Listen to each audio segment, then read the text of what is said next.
What if I told you one man quietly shaped not one, but two music revolutions? First by helping lead the Animals to worldwide fame, and later by guiding Jimi Hendrix into legend.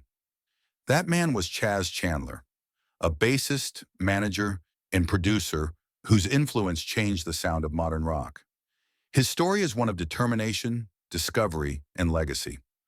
Born Brian James Chandler on December 18, 1938, in Heaton, Newcastle upon Tyne, England, Chas grew up during the difficult years of World War II.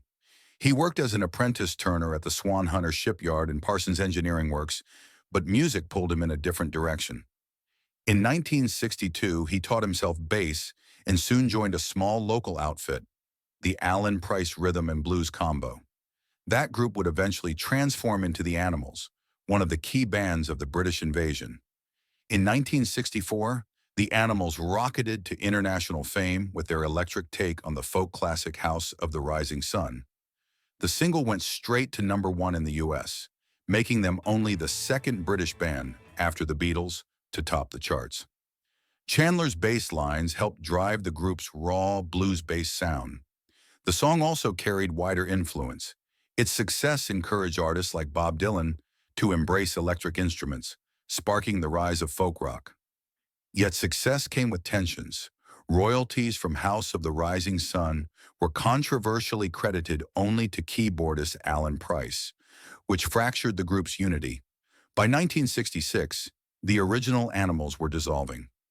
Exhausted by constant touring and frustrated with finances, Chandler began looking for a new path in music. That new path appeared in New York City. While dating model Linda Keith, Chandler was introduced to a little-known guitarist playing in Greenwich Village clubs, Jimi Hendrix.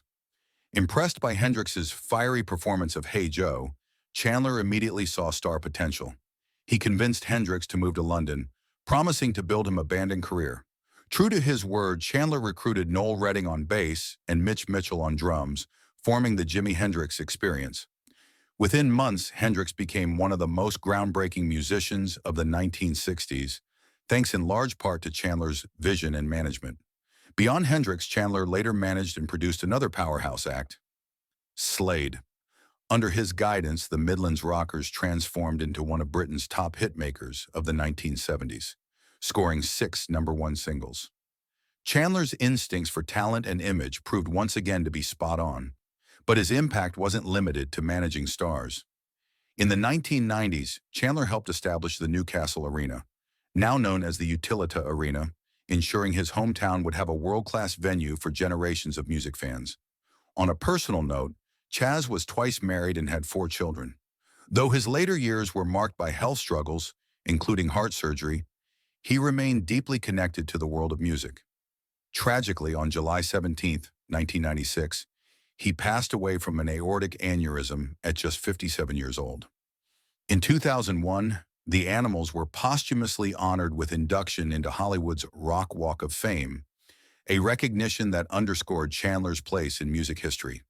From House of the Rising Sun to Hendrix's Purple Haze and Slade's anthems, Chas Chandler's fingerprints are all over the soundtrack of the 20th century. He may not have sought the spotlight, but his choices lit the stage for others.